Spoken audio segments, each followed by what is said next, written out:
নমস্কাৰ, মই ধ্ৰুৱজ্যোতি আৰু আপোনালোকে চাবলৈ আৰম্ভ কৰিছে ধ্ৰুৱজ্যোতি শইকীয়া অসম। প্ৰথমতে এটি অনুৰোধ, যদি ফেচবুকত চাই আছে ফ'ল' কৰিব আৰু যদি ইউটিউবত চাই আছে ছাবস্ক্ৰাইব কৰি দিব। ব'লক তেতিয়া আজি ভিডিঅ'টো আৰম্ভ কৰোঁ।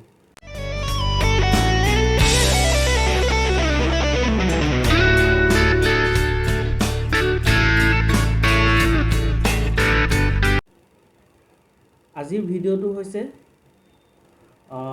শ্ৰমিক কাৰ্ড আৰু ৰেচন কাৰ্ডৰ বিষয়ে। যিহেতু মই এই ডিজিটেলৰ ক্ষেত্ৰত প্ৰায় 8 বছৰে মই কাম কৰি আছোঁ, তো সেই মোৰ যি অভিজ্ঞতা তাৰ ফালৰ পৰা আপোনালোকক কিছু কথা জনাব বিচাৰিছোঁ। শ্ৰমিক কাৰ্ড আৰু ৰেচন কাৰ্ড, আচলতে ৰেচন কাৰ্ড এতিয়া সকলোৱে এপ্লাই কৰিছে। অলপ দিনৰ আগত আপোনালোকে অনলাইনতো এপ্লাই কৰিছিলে বা অফলাইনতো এপ্লাই কৰিছিলে। তো তেতিয়া শ্ৰমিক কাৰ্ড দৰকাৰ হোৱা নাছিলে, কিন্তু এতিয়া শ্ৰমিক কাৰ্ড দৰকাৰ হৈছে। তো হয়তো যিসকলৰ শ্ৰমিক কাৰ্ড আছে সেইসকলে ফোন গৈছে আৰু তাত এটা ন'টিফিকেশ্যন জাৰি কৰিছে যে 2021 চনৰ পৰা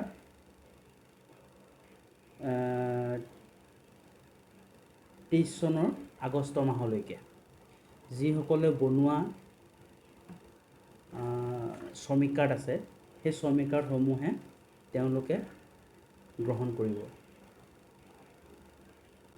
প্ৰথম পৰ্যায়ত সেই 2021 চনৰ পৰা 23 চনৰ আগষ্ট মাহলৈকে যিখিনি শ্ৰমিক কাৰ্ড বনোৱা হৈছিলে সেইখিনিহে তেওঁলোকে গ্ৰহণ কৰিব, আৰু দ্বিতীয় পৰ্যায় যিটো হ'ব তাৰপিছত এইখিনি গ্ৰহণ কৰিব বুলি তেখেতলোকে জনাইছে।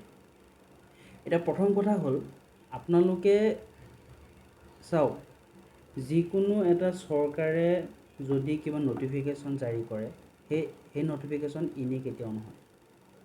এতিয়া যেতিয়া শ্ৰমিক কাৰ্ড বনাইছিলে হয়তো 100 জনৰ ভিতৰত 70 জনেই বা 60 জনেই বনালে, কিন্তু বাকী 40 জন থাকি গ'ল। কিয় থাকি গ'ল? আমি যেতিয়া শ্ৰমিক কাৰ্ড বনাইছিলোঁ তেতিয়া আমাক বহুতে প্ৰশ্ন কৰিছিলে, এইখনেনো কি কামত আহিব, ঢেৰ কাৰ্ড হ'ল আৰু কাৰ্ড নবনাওঁ। তেতিয়া আমি কৈছিলোঁ যে চৰকাৰে যেতিয়া এই সুবিধাটো দিছে আপোনালোকে গ্ৰহণ কৰক, হয়তো কোনোবা নহয় কোনোবা এদিন এই বস্তুটোৱে কামত আহিব। আমি বাৰম্বাৰ কৈছিলোঁ এষাৰ কথা, হয়তো তেনেকৈ কোৱাৰ পিছত কোনোৱে বনাইছিলে আৰু কোনোৱে বনোৱা নাছিলে, আৰু নবনোৱাসকলৰ আজি তেখেতলোকে দৌৰি ফুৰিছে, আৰু যদিও দৌৰি ফুৰিছে তেখেতলোকে সেই শ্ৰমিক কাৰ্ড বা শ্ৰম কাৰ্ড তেওঁলোকে লগালগ ইউজ কৰিব নোৱাৰিব। নেক্সট ফেজত যেতিয়া হ'ব তেতিয়া ইউজ কৰিব লাগিব। আৰু এটা কথা, এতিয়া এইটো কথা নাভাবিব যে এতিয়া গ্ৰহণ নকৰে এতিয়া নবনাওঁ। এতিয়া বনাই থ'লেহে যেতিয়া আকৌ দ্বিতীয় পৰ্যায়ত যেতিয়া ল'ব তেতিয়া আপোনালোকে দিব পাৰিব। সেইটো কথা। আৰু শ্ৰমিক কাৰ্ড বনোৱা কেনেকৈ বনায় বা কি কি লাগে সেইখিনি বস্তু আপোনালোকে জানে, তথাপিও কৈ দিছোঁ। প্ৰথমতে দৰকাৰ হ'ব আধাৰ কাৰ্ডখন লাগিব, আৰু আধাৰ কাৰ্ডৰ লগত যিটো মোবাইল নাম্বাৰ সংলগ্ন আছে সেই নাম্বাৰটো মোবাইলৰ সৈতে লাগিব। হয়তো বহুতে এনেকুৱা কৰে মোবাইল নাম্বাৰটো লৈ আহে কিন্তু মোবাইলটো নানে, তেতিয়া আপোনালোকৰ সময় অপচয় হয়, কিয়নো তেতিয়া আপোনালোকে শ্ৰমিক কাৰ্ডখন বনাব নোৱাৰে।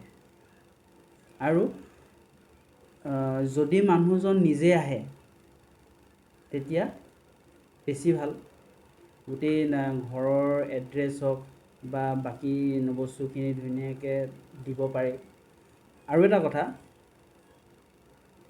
একেবাৰে কম বয়স 16 বছৰহে, কিন্তু 16 বছৰৰ পৰাহে এই শ্ৰম কাৰ্ডখন বনাব পৰা যায়।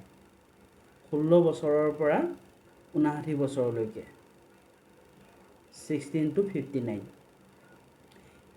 এই বয়সৰ মানুহেহে শ্ৰম কাৰ্ডখন বনাব পাৰে। শ্ৰম কাৰ্ড বা শ্ৰমিক কাৰ্ড দুইটা একেই হয়।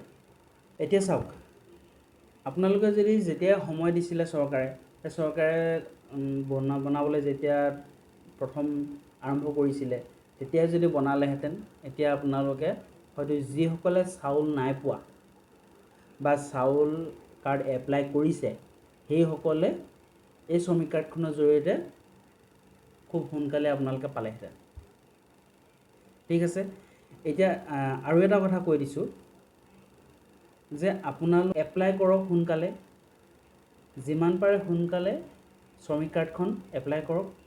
আৰু তাৰ দ্বিতীয় পৰ্যায়ত এই প্ৰথম পৰ্যায়ত নোৱাৰিলেও দ্বিতীয় পৰ্যায়ত আপোনালোকে খুব সোনকালে যেতিয়াই বিচাৰে তেতিয়াই এই কাৰ্ডখন দিব পাৰিব আৰু খুব সোনকালে আপোনালোকে ৰেচন কাৰ্ডখন পাব। শ্ৰমিক কাৰ্ডখন বনাবলৈ আপোনালোকৰ ওচৰৰ যি অৰুণোদয় কেন্দ্ৰ আছে, অৰ্থাৎ CSC ডিজিটেল সেৱা কেন্দ্ৰ, তাত বনাব পাৰে। আৰু যিসকল ৰঙাজানৰ ওচৰে পাঁজৰে যিসকল মানুহ আছে, ধৰি লওক ৰঙাজান, ফলঙনি, চৰিয়াখাট, থোৰামুখ, মইনাপাৰ, কুৰুকা গাঁও, 1 নং কৈৱত্ৰ, এই যিসকল মানুহ আছে, ঢুলীয়া গাঁও, এই সকলোখিনি লোকে মোক লগ কৰিব পাৰে, মোৰ লগত যোগাযোগ কৰিব পাৰে। আৰু বাকী যিসকল আঁতৰৰ ছাবস্ক্ৰাইবাৰ আছে বা ফলোৱাৰ্ছ আছে, সেই তেখেতলোকে তেওঁলোকৰ অঞ্চলত থকা অৰুণোদয় কেন্দ্ৰ অৰ্থাৎ CSCৰ লগত যোগাযোগ কৰিব পাৰে। আৰু মোৰ কাৰ্যালয়ৰ যি এড্ৰেছ আছে সেই আপোনালোক দি দিছোঁ।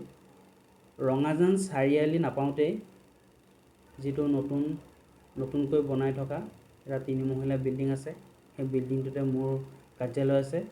তালৈ আহিলেই আপোনালোকে আপোনালোকৰ শ্ৰমিক কাৰ্ডখন বনাই দিব পাৰিব। ভিডিঅ'টো ইমানেই আছিলে। পুনৰ অনুৰোধ, আপোনালোকে যদি ভিডিঅ'টো চাই ভাল পালে কমেণ্ট কৰিব আৰু সকলোৰে সুবিধা হোৱাকৈ শ্বেয়াৰ কৰিব।